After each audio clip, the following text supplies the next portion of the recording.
I'll start off with a little bit of background about me. My name is Danielle. I'm a second year at UVA, the University of Virginia. Pretty much love it here. And prior to college,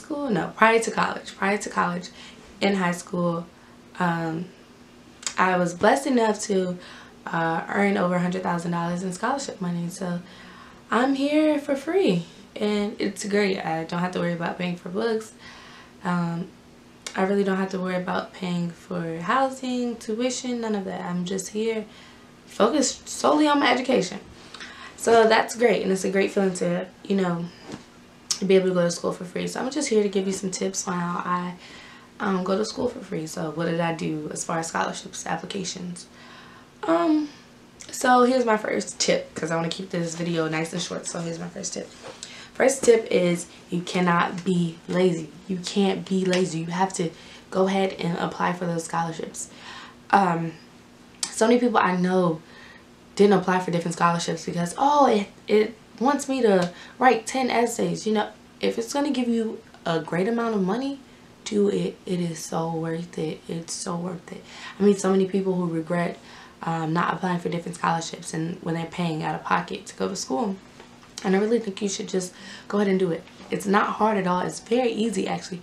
You just have to be willing to put in the work. So that's my first tip. Do not be lazy. Be willing to put in the work. Tip number 2 is basically a disclaimer for people who aren't as confident in their ability to get a scholarship because maybe they don't have the highest GPA or the highest SAT score or ACT score. You do not need to have the highest GPA or the highest SAT score to get a great scholarship. You do not need it. I was personally blessed and very grateful and honored that God allowed me to, you know, earn a high GPA, earn, you know, high SAT scores. But it was not my SAT scores or my GPA that allowed me to get my scholarships. I spoke to so many different scholarship committees after they reviewed my application, and they told me that it was not my GPA or my SAT score that drew them towards me. It was my story and my passion and what I displayed throughout my essays that made them actually want to invest in me and invest in my future and support what I believe in. And so I would just recommend that you tell your story in your essay. For me personally, in high school I went through a lot throughout my 4 years. My parents ended up divorcing, and it really just took a toll on me. I went through a lot, you know, mentally, financially. We struggled, but we got through it. And so I used those struggles that I went through, and I wrote about them. And I wrote about in my essays how I didn't allow my negatives to determine my future, and I didn't allow my negatives to serve as an excuse for why I can't, you know, become who I want to become. Hold on, I think that's better. And so I wrote about how I turned my negatives into my positives, and every essay I would start off with what I've been through, why I'm applying for the scholarship, and not only how the scholarship will benefit me, but how I will benefit the scholarship committee and how I will go back and benefit those who were in need or are in need, just as the scholarship committee would benefit me with a scholarship. So basically I just told my story, why I applied, and how I would go back into the community and invest in the community once I'm financially set or well off. So I just talked about my dreams and my goals, stuff like that. And now you might say, oh, that's only 500 words. Like, how can I do that? You can do it. You know, you don't have to tell every single detail about your story, but just get your point across. Get your point across. Let them know that, hey, you know, I struggled, but I still persevered in the face of adversity. I did what I had to do, and I didn't allow my circumstances to serve as an excuse. Instead, I kept on pushing forward. So, say for instance, if you don't have a story, maybe you haven't been through anything. I literally had to, sometimes you have a story and you just suppress it, or you don't know that you have one. And so you really sometimes have to get into a quiet place and just think and just let it all out. I know for me, you know, sometimes I even broke down crying writing my essays, but I knew I had to be vulnerable and open with my essays because I knew my story. Somebody would love to hear it. Somebody would invest in me after they heard my story. So say for instance, if you feel like you don't really have a story, even if that after you go into that quiet place and you write down everything and you still feel like you don't have anything, write about your passion. So maybe your parents haven't divorced. You know, maybe you haven't grown up without your mother or your father. Or maybe you haven't been through anything like that. And I pray you haven't, because, you know, these are tough things to go through.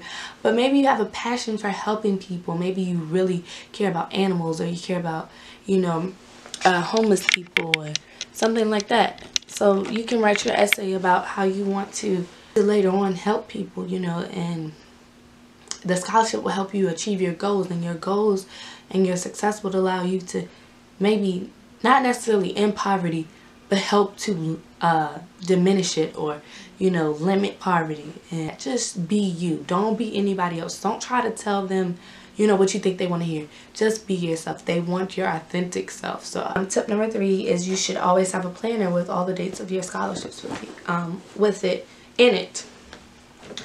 So this is my planner right now in college. I don't have my planner with me from high school because I am at college right now. But the same way that I would write down if I had an exam or something is the same way I would write down scholarships. Cute. You guys need to see it. My pillow says the snuggle is real. The snuggle is real. It's so cute. Like I said, I would have on the actual, you know, monthly calendar, I would write it down. And then on the actual day, I would have it written down as well in case I forget. Like I probably didn't mention it yet, but I forget everything. That's why I have a list right here thanks to my tips, because I forget. So it's okay. You don't have to remember everything. You're going to forget some things. I forget. So you need a planner. Aside from a planner, you need a cute little folder. It doesn't have to be as cute as this, but you need a folder like this. And what did I use this folder for? What did I use this folder for? What did I put in here? So at the beginning of the school year, my senior year, classes started for us, I think the day after Labor Day in high school. So probably like 2 weeks before Labor Day, I wrote probably like 3 generic essays. And the essays were just random questions, like, not really random, they were more so generic. Like, why do you want to apply for this, for the scholarship?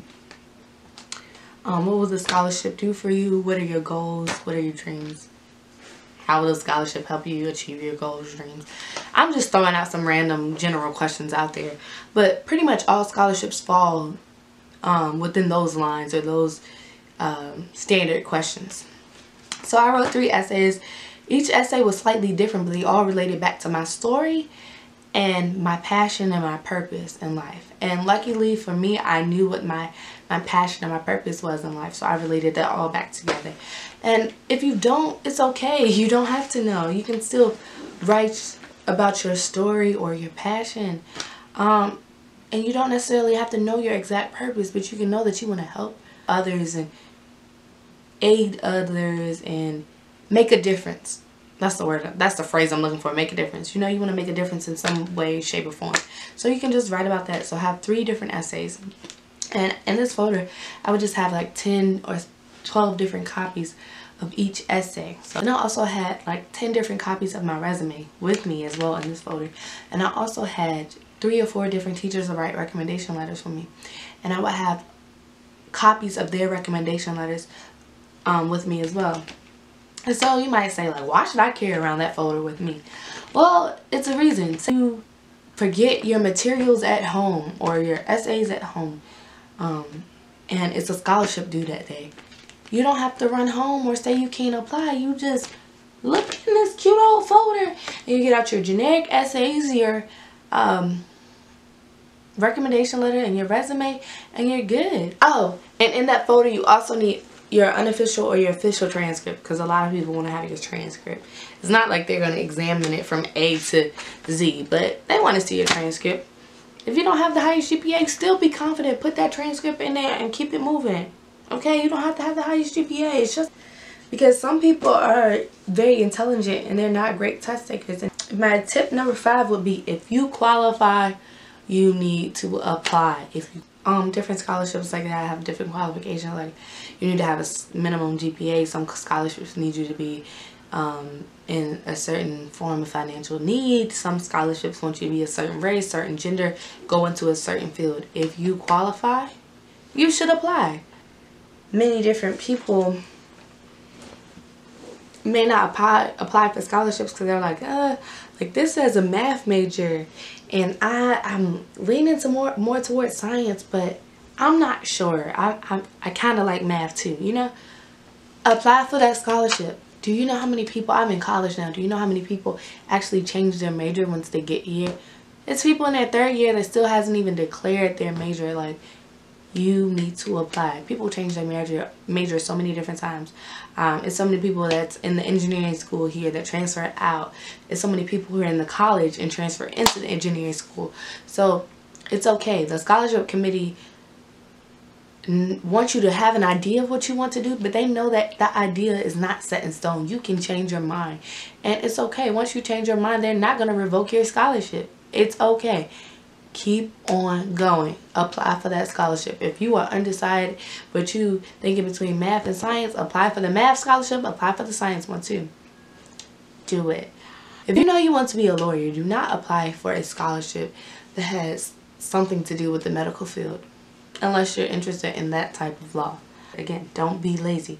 I know there were so many different times where I got scholarships and they were like, you know what, we wish more people would have applied. You know, we definitely would have given you the scholarship still if more people applied, but it's a shame when you have 4 different scholarships and only 3 people apply. You have money left over. So we really wish that more people would have applied. So spread the word, stuff like that. So sometimes you just might be the only one applying. So you might be like, oh no, like John has a better GPA than me. John has better SAT scores than me. John is probably applying. Don't worry about John. Worry about yourself and apply for that scholarship, because you may be the only person applying. And that's more money for you. Apply for that scholarship. Okay, so say for instance if you apply for 100 scholarships and you haven't gotten any yet, do not stop applying. Don't give up. Keep applying. Don't give up. I started applying for scholarships back in September. I applied for big ones, little ones, medium ones. When I say big, I mean like full ride scholarships. When I say small ones, I mean like 500 to 1,000. When I say medium, couple thousand. I applied for scholarships starting in the beginning of September. And I did not receive one scholarship award until April 8th. That was the first time I received a scholarship. And I had applied for more than 70 or 80 scholarships, and I didn't receive them. And I had a great GPA. I had great SAT scores. I had a lot of different credentials. This is not to discourage you, to say like it's so competitive that you shouldn't do it. This is to say that don't give up. I didn't give up, and now because I didn't give up, I go to school for free. Another thing is, it's never too late to apply for scholarships. Yes, if the deadline is the 15th and it's the 16th, it's a little too late. But if the deadline is the 15th and it's the 15th, apply for that scholarship. I just so happen to be a Gates Millennium Scholar. If you don't know what that is, basically they pay for your undergraduate, graduate degree, and your PhD. Just remember on the 15th, opening the application at 12:35 p.m. and the application was due at 5 p.m. And with the Gates Scholarship, you have, I think, 9 different essays, teacher recommendations. You also have activities, extracurricular, awards, honors, all of that stuff to put in. And you can't just submit a letter from a teacher. You actually have to go in and get your teacher to sign in and write her own letter in there. And I remember just looking at it at 12:35 saying, there's no way possible I can write 9 essays and go to my teachers, get their recommendations, and still have a presentable application. Like, there's no way. But you can do it. You can do it. I did it. I did not think about how much time I didn't have. I thought about the time I did have. So a lot of people may look at me and say, oh, Danny, you're a Gates Scholar. Like, you just got that scholarship because your family was in need. And how am I supposed to apply for scholarships? Like, yeah, I know my mom and dad are financially sad, but they don't want to pay for me to go to college. So how do I find scholarships for me when my family is not considered need-based? That's perfectly fine. You can look for scholarship. There are scholarships out there that do not have financial requirements. There are plenty of scholarships out there that do not have financial requirements.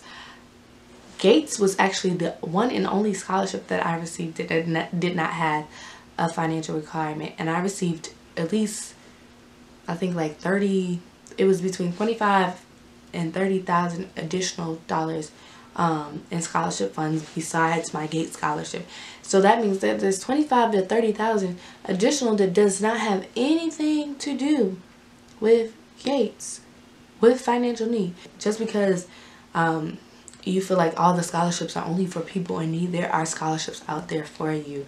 There are plenty of scholarships out there for you. Just look. Say you only get enough scholarships funds for 1 year. So say for instance if you get like, well, I don't know, 25 to 30,000 dollars in scholarships for your first year. That is okay. Be happy that you have 1 year paid off. You have time to look for scholarships for the following year.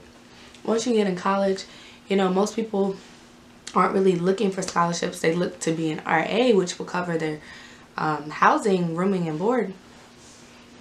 But they don't necessarily look for actual scholarships. I think that you should continue to look for scholarships, especially when you're not on a 4-year scholarship. You're on a yearly scholarship, then you should look for scholarships. And again, because so many people aren't applying, you might be the only one person that applies and you will get that scholarship. You should apply. So don't be discouraged that you don't get a 4-year scholarship. It is okay. My last tip, I get this question a lot as well. Where do I look for scholarships at? Where do I find them? There's many different ways you can find scholarships. I know that here as a Gates Scholar, there are many different Gates Scholars or other Gates Scholars here as well. And they're not just Gates Scholars. They're like Quest Bridge Scholars. They're Dale Scholars. You know, they are scholars. They have scholarships from many different people. And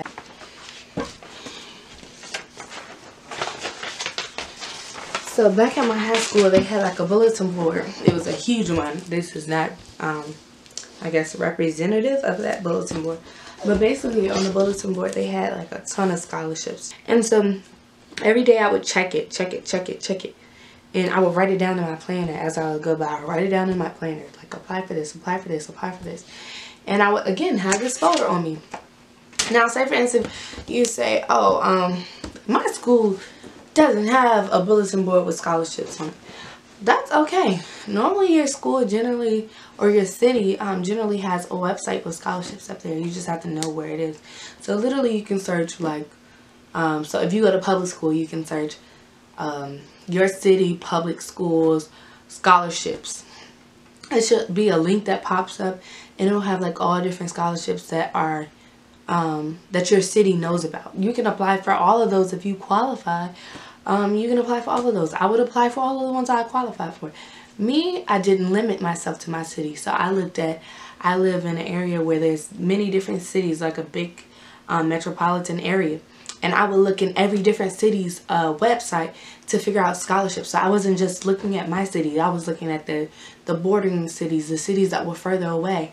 And I was applying for those scholarships. I was not just staying in my one city. And I believe that's something that everyone should do. Look online.